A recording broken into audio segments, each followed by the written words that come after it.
You may be deceived if you trust too much, but you will live in torment if you don't trust enough. Tilda Frank Crane. I've had trust issues for as long as I can remember, but didn't realize it until after my divorce.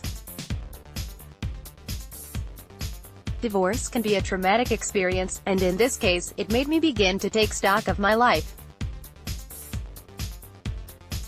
I began to reflect on my failed romantic relationships and why this was a repeat pattern for me.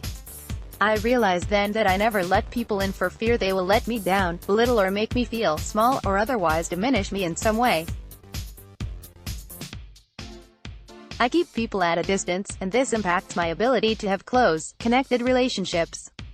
I used to think I had trust issues because I grew up in a family where things were not psychologically safe.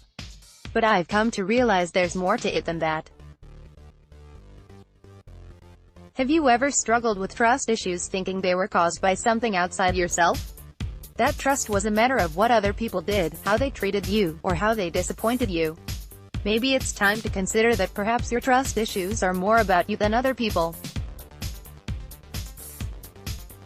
While I may have some wounds from not receiving the emotional nurturing I needed when growing up, I have trust issues, not because I distrust others but because I don't trust myself. What? This was a surprising revelation. But it helped me realize what I needed to do in order to truly trust other people. That was begin by trusting myself. You may have trust issues as well. If you view people with suspicion about their motives, you don't share your true feelings, you assume the worst intentions by others, you make every interaction all about you. How could they do this to me? You doubt your own capabilities and decisions. What happens when we are operating on a non-trust level? We keep ourselves closed off from all the opportunities available to us. Let me tell you a story about how this has played out in my life. One day I was out walking along a beautiful beach with a girlfriend. She said, "Wow, these guys around us are really checking you out, really?" I asked. "That's your problem," she said. "You were oblivious." And she was right. I was completely disengaged from the world around me because I didn't trust it. I wasn't open to people's smiles, or their overtures, or even their kindness. I was basically checked out, and I rarely noticed when others made attempts at engagement.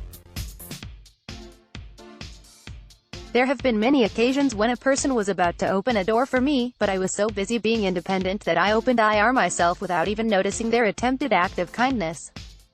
This left me living a life that was mostly isolating and solo. Humans are social creatures, and we need human connection to feel alive and complete. When we cut ourselves off from this life-giving force because we are suspicious and don't trust others, we harm ourselves more than any act of untrustworthiness we could experience. Yes, people will sometimes disappoint us, and yes, people will occasionally do malicious things. But, in the end, we have to get over this. We need to move on from continuously licking our wounds so we can heal them and start living again. As children, we were naturally trusting, sharing our toys, our thoughts, and our hearts with abandon. It's not until we were trained to distrust the world and not talk to strangers that we began to lose our innocence and belief in the inherent goodness of humanity. Or, we didn't receive strong nurturing as kids, and this caused a wound that never seemed to heal properly. While it can be good to have a healthy dose of skepticism so as not to become victims, and we need to teach our kids to stay away from strangers to keep them safe, it is not healthy to remain closed off and shut down from the world. We must learn to trust despite knowing we may get hurt. It is only by opening our hearts that we can have flourishing relationships, see the opportunities around us, and begin to live a more fulfilled life. What happens when people let you down? You accept that they are imperfect beings and move on. What happens when you let yourself down? You do the same thing. This is where I think I got hung up. I didn't trust myself, and this actually made it impossible to trust other people. We often project our feelings and beliefs onto others without consciously realizing we're doing it. If we don't trust ourselves to do the right things, we might project that onto other people and assume they too will let us down. If we don't believe in our own inherent goodness, we likely won't believe in anyone else's. I had a hard time trusting myself because I never accepted myself as a flawed and imperfect being. I could never get over my own disappointment when I let myself down. What are some ways I let myself down? Letting myself remain in an abusive relationship, lying about my drinking addiction and hiding it from my family and friends, not following through on a job opportunity I was too afraid I might get rejected, not having the confidence to follow my dreams, acting in ways that were counter to my moral values. We can lose trust in ourselves in many ways, but then we can also build that trust back up. For me, I built my trust by realizing I wasn't living up to my greatest self. I began to make conscious choices to change that. I got help for my drinking problem. I found the courage to take baby steps toward my ambitions, and each time I did, I built on that success. I focused on developing my personal strengths and growing as a person. Most of all, I strived to do the best I could in any given situation. Did I fail sometimes? Did I still let myself down? Of course, I'm imperfect. And this is okay. I found that if I was doing my best, I could allow the occasional stumble without beating myself up or deciding that I couldn't trust myself at all. And I could do the same for other people. If they occasionally disappointed me, I could recognize that this is what it means to be human.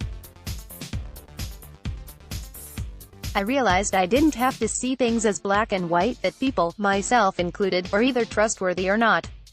Because life is all about shades of gray. Sometimes people will let us down, but that doesn't mean they always will. Even if people make mistakes, and even if we occasionally need to cut ties with people who continually hurt us, we can trust that most people have good intentions. And if we set the intention to always do our best, we can trust that we generally will, even if we falter at times. The way to resolve trust issues is to learn to trust yourself. When you believe that you are always doing your best, you'll be able to extend this same belief to others. This will help you go out into the world and be open to people and experiences with curiosity and a pure heart, without bitter preconceptions. When we live a life of integrity and trustworthiness to our deepest self, we can better learn to accept others' mistakes and flaws, even if they hurt us. We can also learn to trust that despite what others may do, or how they might disappoint us, we will be able to get through it, our faith in humanity intact. This will help us embrace life more and flourish in our widest and best potential, to spread our wings and fly. About Carrie Campbell. Carrie is the founder of the Academy of Wellbeing, online courses that teach you powerful tools and techniques for creating positive transformation and well-being in your life. They provide you with prescriptive guidance for empowering and lasting change. Carrie lives in Encinitas, CA, has 2 children, and is also an artist. View her artwork at carriecampbellartist.com. See a typo, and inaccuracy,